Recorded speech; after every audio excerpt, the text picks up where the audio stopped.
¿Quién fue Fernando Peña?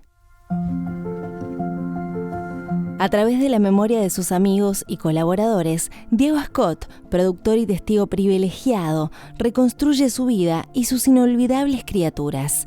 Nos propone recordar a un tipo con una capacidad de observación descomunal que le permitió desarrollar su inmenso talento.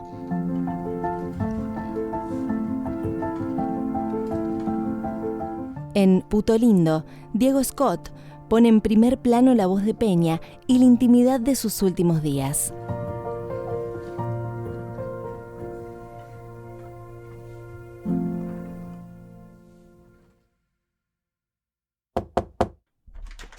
Vení, pasá. Esto es No Ficción, el podcast de libros de Penguin Random House Grupo Editorial. Gracias por acompañarnos. En No Ficción leemos con vos.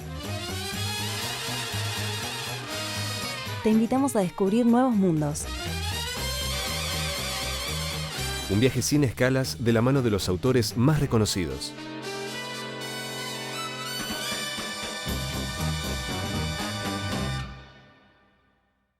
Hoy, Puto Lindo.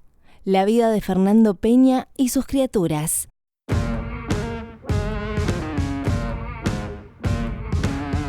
Un libro de Diego Scott, publicado por Editorial Aguilar. Yo creo que el mundo Peña suena en colores.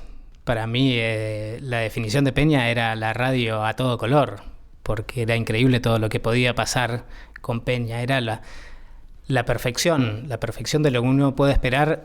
Dicen que la radio es el teatro de la mente, pero por lo general ese teatro de la mente se desarrollaba cuando la radio era o albergaba ficciones, como me contaba mi mamá que escuchaba Tarzán y ese tipo de cosas en la vieja Radio Antártida. Por un lado tenías los guionistas, por otro lado tenías los locutores, por otro lado tenías los que hacían efectos, y Peña era todo eso junto. Entonces iba armando el guión en el momento, lo iba cambiando, lo iba creando, y iba metiendo y sacando los personajes e interpretándolos y dándoles el tono que él quisiera en el momento y como él quisiera. Entonces podía hacer todo junto, y eso era lo más impresionante, y eso era lo que no tenía límites. Podía suceder cualquier cosa. En cualquier momento traía al personaje que necesitara y llevaba la situación adelante. Y por eso también muchas veces las situaciones eran interminables.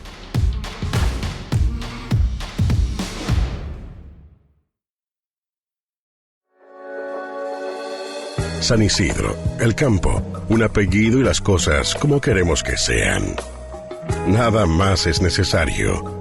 Gente como uno. El programa de Martín Reboira Lynch.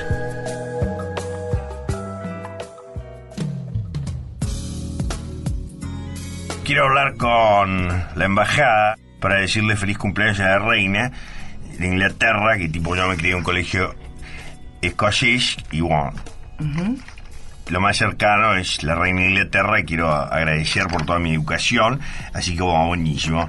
Voy a hablar con la embajada de Inglaterra. ¿La tenés? Quiero saludarlo a Sir Robin Christopher, que es el embajador Embajada Británica, buenos días. Sí, ¿está por favor el señor Robin Christopher? A ver, un momento, por favor, señor. Sí, ¿qué me entendió? ¿Un negro de seguridad? No puede ser que dejen que un tipo de seguridad atienda el teléfono a la embajada. Yo pensaba escuchar una voz que me diga British Embassy. Mirá lo que es la música de espera, mirá. Hola. ¿Sí, embajada? Sí. Sí, ¿puedo hablar con Sir Robin Christopher? No está en este momento. Oh, do you speak English? Yes. Oh, hello. I'm Martin Reboira Lynch is my name. I'm from a very important family here in Argentina. Hello. Yes. Yes, and we have a lot of estancias and stuff like that, and people from the embassy come a lot to celebrate things, and they know me very well at the embassy, and I wanted to say to congratulate Mr. Christopher for the birthday, the Queen's birthday. All right. Okay. Can I have your name again? Martín Reboira Lynch. Gente como uno.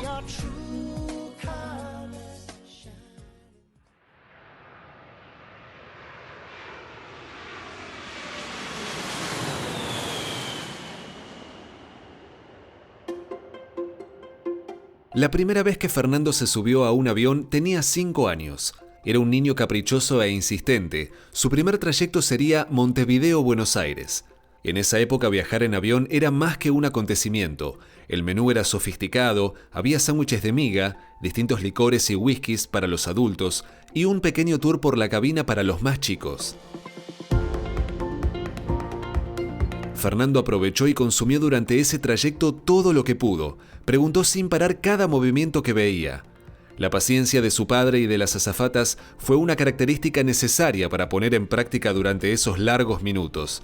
Para Fernando, haberse subido a ese avión era el inicio de algo trascendental. A partir de ahí, estar en la tierra sería una escala. Estar en el aire se convertiría metafórica y literalmente en su momento de éxtasis el resto de su vida. Peña supo desde ese momento que iba a querer volar para siempre. Bueno, la historia de cómo Lalo descubre a Fernando es una historia hermosa, porque Lalo estaba haciendo un programa de radio en Chile y entonces viajaba semanalmente allá a grabarlo hacia Buenos Aires, Santiago, todas las semanas. Y un día empezó a escuchar que una de las azafatas era cubana y que hacía los anuncios de seguridad y la información del vuelo. Y después la escuchó otra vez. Y después la escuché otra vez y Lalo, que es animal de radio, es el título de su programa de radio, lo define.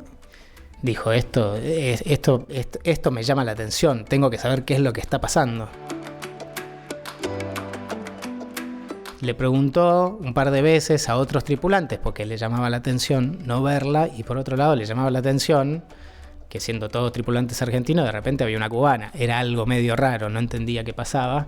Hasta que un día, mientras estaba escuchando los anuncios, se levantó, corrió la cortinita que separa a las clases y a los pasajeros de la tripulación y vio que era Fernando, que era un tipo el que estaba haciendo ese personaje. Y bueno, Fernando terminó de hacer su información de vuelo y sus anuncios y fue con una copa y se sentó junto a Lalo y empezaron a charlar y Lalo dijo, quiero que hagas esto en la radio. Fernando le dijo, no puedo, pues yo trabajo de esto, no puedo estar en la radio. Dijo, no, así, grabame cassettes y mándamelos.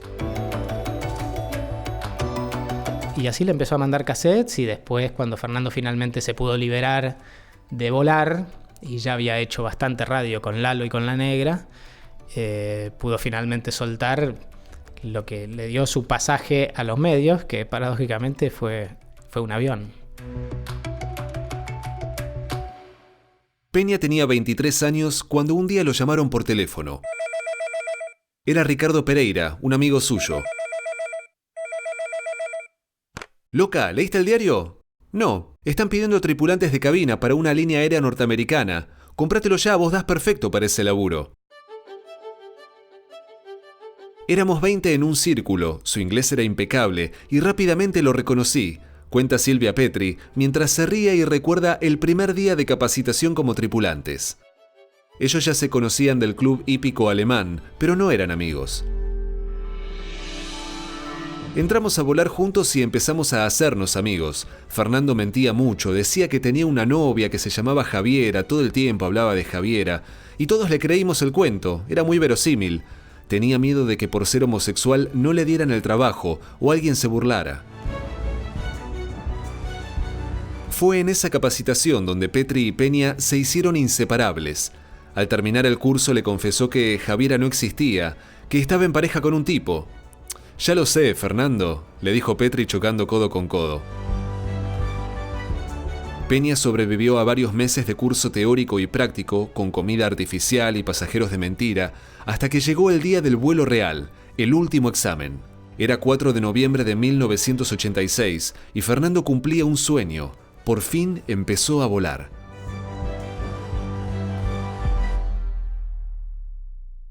¿Existe Milagros López? Sí, existía. La Eastern, Sí. que donde yo volaba, Sí, la empresa. no le daba el dinero, quebró y no le daba la plata para hacer el vuelo Buenos Aires-Santiago. Ah. Trabajando nosotros como tripulantes. Entonces íbamos en traslado en Panam. Íbamos de pasajeros, se llama el traslado, con tripulación de Panam. Sí. Y estas viejas, pues una vieja gorda cubana de 60 y pico de años, estaba harta. Y ella era jefa de cabina y era un personaje. Y yo siempre teníamos asientos de turista. Ajá. Pero ella el día que me vio, me dijo, ay, no, este buen mozón se va a primera clase, me dijo. Así, eso decís en tu libro.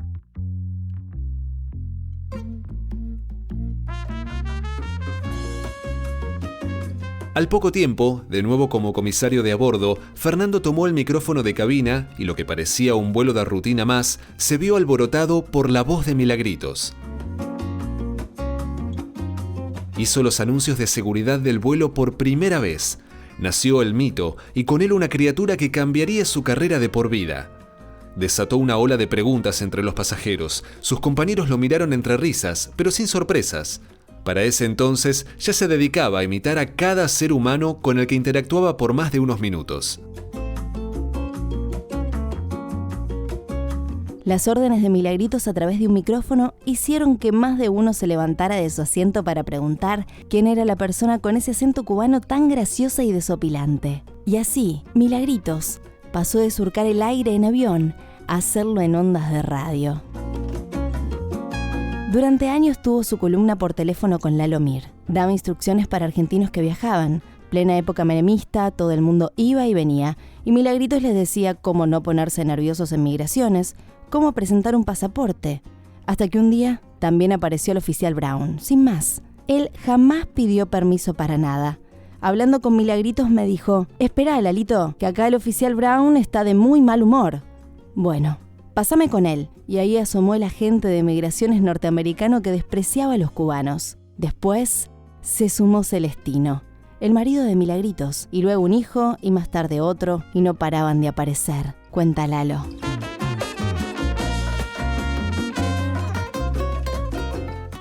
Ladies and gentlemen, this is Milagro Lopez in the name of the Pan American Education Association. Today we're going to talk about the dandruff. Dandruff is when you have a problem with the cuero cabelludo. Okay, this happened. I have a solution for you. You have to put vinegar, salmuera, coffee, and honey. Leave it 3 hours and wrap it in saran wrap or nylon paper during 6 hours. Okay, thank you very much. Que se cuiden todos, mi amor. Siempre sigan mis consejos. Les dejo con mucho chévere. Cuídense, cuidado con la calle está patinosa. Buenas tardes. Buenas tardes, Milagritos. Chao, mi amor.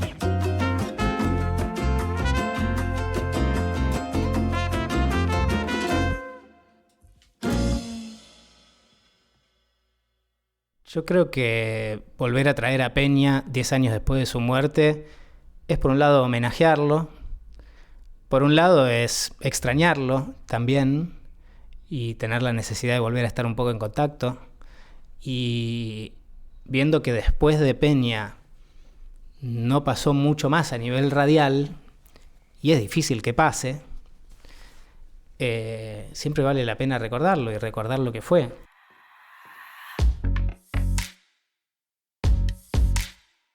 Sí, él era provocador, pero más que nada él estaba bastante seguro de lo que a él le parecía la vida y iba al frente con eso. Algunas de las cosas que le parecían eran razonables, otras cosas eran un poco más difíciles de entender o había que dar un poquito más de vueltas para llegar a entender cómo él las entendía. Pero esa provocación era siempre sincera. Cuando iba a la tele le gustaba también tunear un poco más todo eso, que para mí más que con la provocación tiene que ver con el lado artístico. La tele es un escenario, la radio es un escenario, y en cuanto había un escenario, a él le gustaba hacer de las suyas, con provocación o sin provocación, pero no que ese escenario no quede vacío, que no pase nada en el escenario, que no sea solamente una persona sentada hablando. Siempre tenía que pasar algo más, y entonces él trataba de meterle un poco todo eso.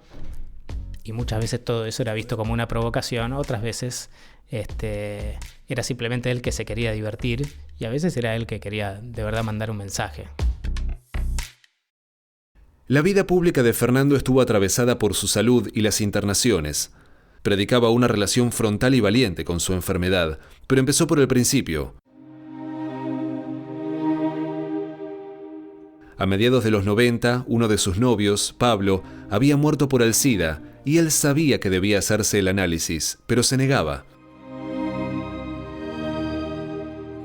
Fueron 2 amigos los que lo acompañaron en el proceso. Mariano Bonavita, con mucho tacto para que no se le escapara, lo llevó al consultorio de María José Rolón, la infectóloga que lo informó sobre la enfermedad y le hizo la orden para hacerse el análisis.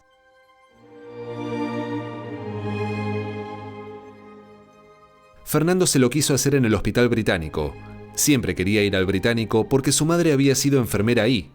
Ese día fue acompañado por la Bonta. Nos fuimos a hacer el análisis con mi nombre. Él ya era algo famoso. Estaba registrado con mi nombre y entró. Fuimos los 2 de madrugada para llegar a las 7 u 8 de la mañana. Estaba desesperado, se movía, decía, lo tengo, lo tengo. El día que se enteró estaba con Mariano, tomando un café en Big Mama. Sonó el teléfono, era su doctor. Y Peña le dijo directamente, hola, ¿cómo estás? Dio positivo, ¿no? El médico le dijo que sí. Peña cortó el teléfono y se empezó a reír.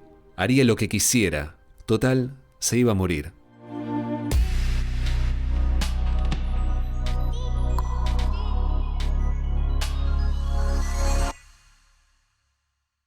Creo que Fernando fue una pieza clave, casi una llave para la puerta del closet de un montón de gente y de la aceptación social de mucho de eso, que me parece que también todos nos dimos cuenta de que no era tan grave, porque a todos nos pasaba que podíamos tener un amigo homosexual o un tío o lo que fuera, y la sociedad no lo vivía con mucho espanto. Siempre están los ruidosos que gritan y se quejan y hacen escándalos.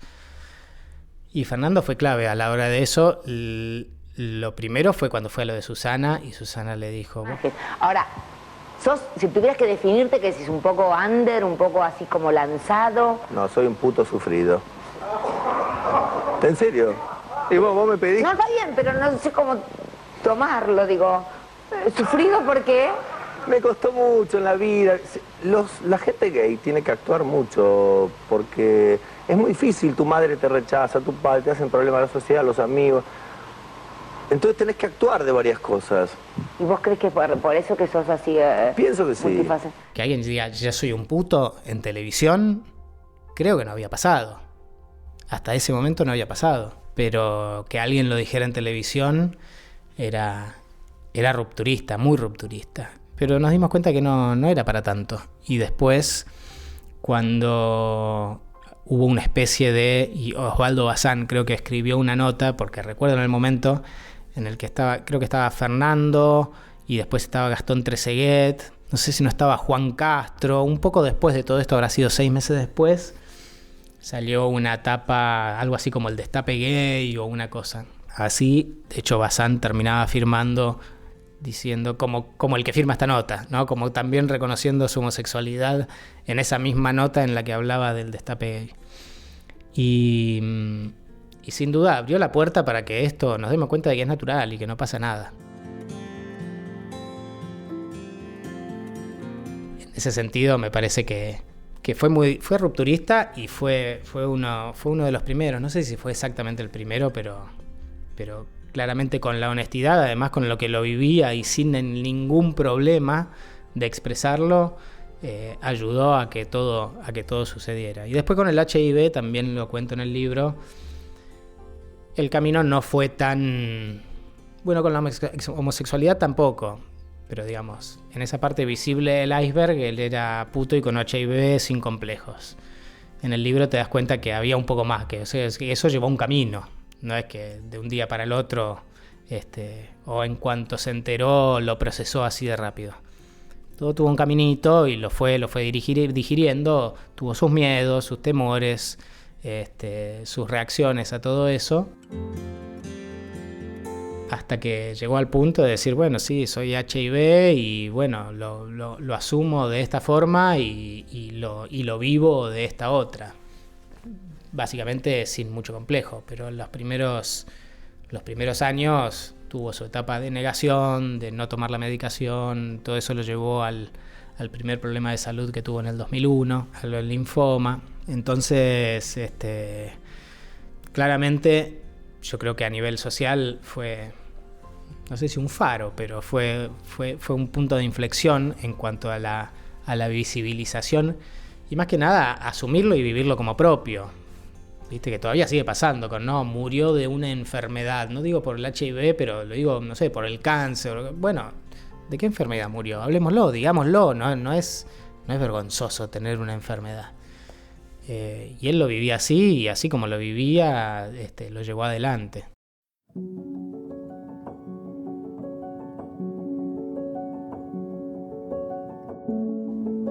En otros momentos usó el humor para hablar de lo que estaba viviendo. Cuando notaba que lo trataban diferente por ser HIV positivo, hacía todo lo posible para incomodar. Tosía, se tiraba al piso, exageraba. Una tarde, invitado al programa de Marcela Tiner, fingió que se sentía mal. Marcela se asustó y empezó a pedir un corte, y enseguida Fernando se empezó a reír. «Esto es humor negro, a ver si lo entienden de una vez», gritó mirando a cámara. Muchas veces hablaba del contagio, de cómo no se cuidaba con sus parejas. «Yo nunca dije que está bien no cuidarse. Yo no me cuido, que es distinto». También había grabado una publicidad para MTV que fue censurada. Él estaba postrado en una camilla, lleno de cables y con oxígeno. El bip del corazón sonaba.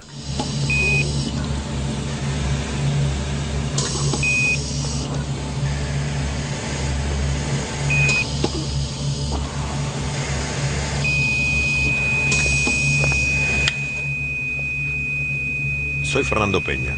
Morí de SIDA. Si me hubieras conocido vivo, ¿te habrías cuidado al acostarte conmigo?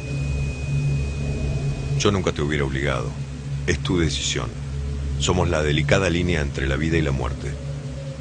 Respeta tu decisión. Una sábana lo tapa, y fin.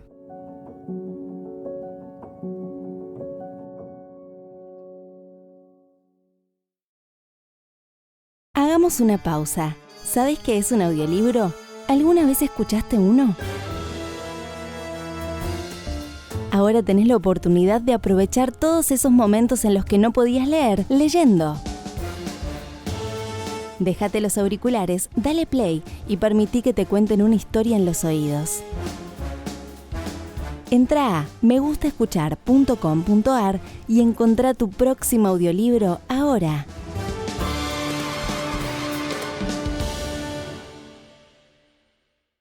Y el libro en principio lo había pensado como una biografía. También lo pensé como una sucesión de anécdotas, hasta que en un momento, algo que ya me había dado cuenta, pero dije, esto es una linda manera de contarlo, cada personaje era una parte de Fernando. Tenía esa cosa del gusto por la ceremonia y por las buenas costumbres que tiene Sabino, esa cosa servicial que tiene Milagritos, toda la parte bardera que tiene Palito, la obsesión, la mala obsesión, esa cosa obsesiva, compulsiva que tiene Dick Alfredo, el mundo gay de Roberto. Entonces dije, en lugar de contar una biografía linealmente, aprovechar cada personaje para contar ese lado de Fernando y el personaje. Entonces me pareció una linda forma de estructurarlo y de conocerlo más profundamente a partir de, digamos, la parte del iceberg que estaba por encima de la superficie, que era el personaje, y después contar todo lo otro, que era lo que él tenía de ese personaje en la vida real. Así que el nivel de detalles que tienen los personajes lo tienen también porque él era parte de eso, eran parte de él.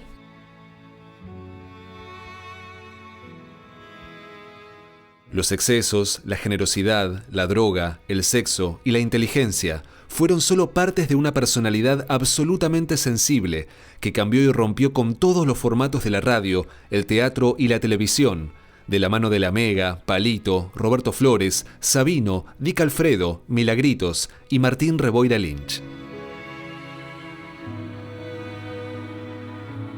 El título del libro pasó por varias etapas. La verdad es que no lo tuve claro desde el principio, porque un título que me encantaba, pero que no estaba hablaba mucho de Fernando, pero no lo contaba desde la tapa. Era una de las frases que está en el libro también, que cuando está con un amigo le dice, quédate conmigo hasta que me duerma. Porque la soledad era, digamos, el fondo de todo esto está la soledad en Fernando. Entonces eso fue lo primero que me gustó del libro, porque te muestra ya el tipo vulnerable en sí mismo. Y después, a medida que fue pasando el tiempo, creo que hubo un par de alternativas más, y cuando hubo que finalmente tomar la decisión, y cuando me imaginé un poco la tapa, y él terminaba todos los programas diciendo: si me ve por la calle, gríteme puto lindo, porque la vergüenza no es ser puto, la vergüenza es, no sé, usar una alfombra de baño de goma. Cuando Fernando había muerto, Sarah Stewart había hecho un stencil con una imagen de Fernando que decía puto lindo not dead, y con stencil pintaron algunas paredes de la ciudad. Y me fui amigando un poco con eso, y también me fue pasando que, no sé, me pasó que soñé mucho con Fernando con todo el proceso del libro. Lo tenía bloqueado, no me había pasado de volver a soñar con Peña nunca desde que se murió. Y un poco me empecé a volver a amigar. Y también al final del libro dije que sea algo que a él le hubiera gustado también. Aunque cuenta cosas que no le hubieran gustado. Que cuando llegue al final esté contento con lo que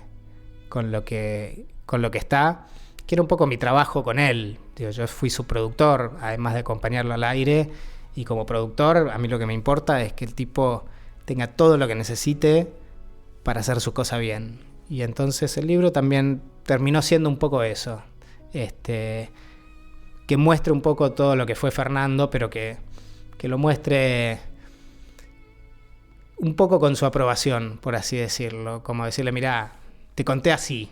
Y que él diga: sí, así me hubiera gustado.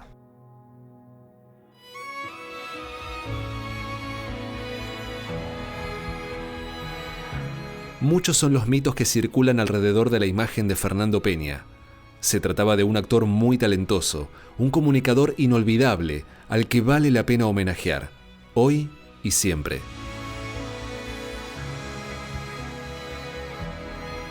Sábado 13 de junio. Bandeja de entrada, mail de Fernando. Asunto: se complicó. Resulta que el jueves a la noche empecé con unos dolores abdominales imposibles. Pensé que me iba a morir. Tomé una sopita de arroz y me fui a la cama. No podía dormir, todo empeoraba, me angustié y asusté mucho. Llamé a emergencias y riesgo de vida de OSDE e inmediatamente me internaron en el Fleming. Me encontraron con quilombos y complicaciones severas, me obligaron a quedarme internado hasta el lunes 15. De hecho, hoy sábado estoy internado. Quieren que esté aquí controladísimo para empezar la próxima quimioterapia en perfecto estado. Me hicieron una batería de análisis otra vez, cultivos, sangre, placas, pruebas de coagulación, etcétera, etcétera, etcétera. Lo que no podían entender era por qué no bajaba ese dolor abdominal muy, muy agresivo con el cual sentía que el abdomen entero explotaría. Se resolvió hacerme una tomografía computada con líquido de contraste y ahí vieron que el hígado estaba muy distendido y apretaba contra los pulmones. Todo esto fue porque los tratamientos, que son, les juro, muy agresivos, deformaron los órganos y los desplazaron. Todo esto que les cuento parece muy fácil, pero yo era un grito, lloraba. Javier estaba impotente y pasamos una noche de mierda. A la mañana siguiente vino el doctor Chacón a la habitación y nos dijo que había que empezar a recomponer el desorden provocado por la quimio inmediatamente, pero que había una muy buena noticia. El tumor estaba remitiendo. Nos pusimos felices. De ahora en adelante se trata de ir atajando pollitos a medida que los problemas de los efectos colaterales vayan surgiendo, pero ya está, el tumor reaccionó. Todo sufrimiento a partir de ahora valdrá la pena. Me pone muy contento compartir esta noticia con ustedes, los quiero. Ahora será un día a día, con sus complicaciones, pero acompañado de una notición hermoso. Sé que gran parte de esto se los debo a sus fuerzas y deseos. Estoy lagrimeando. Adiós.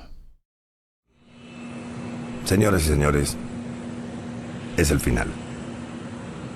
Se completó el círculo de una manera hermosa, con moño y todo. Gracias por volar conmigo.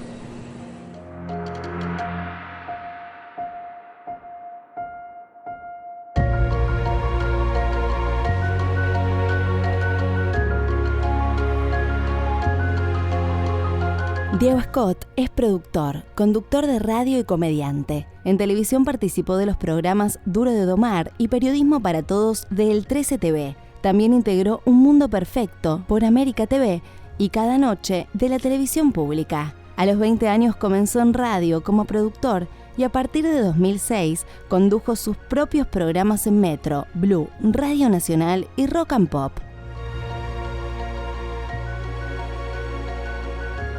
Produjo más de 20 obras de teatro que estuvieron en cartel en Buenos Aires y Mar del Plata e hicieron giras nacionales.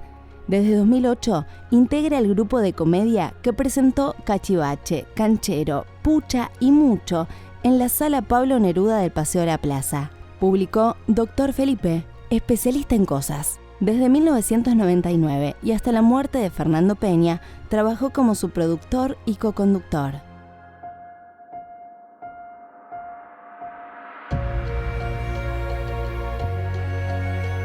Hoy leímos Puto Lindo, la vida de Fernando Peña y sus criaturas, un libro de Diego Scott, publicado por Editorial Aguilar. Encontrá Puto Lindo en todas las librerías o hacé clic en la descripción de este episodio y compralo ahora mismo. Recordá suscribirte a No Ficción en tu app de podcast favorita para no perderte ningún episodio. Una realización de Tristana Producciones y Román Frontini. No Ficción es una producción original de Penguin Random House, Grupo Editorial.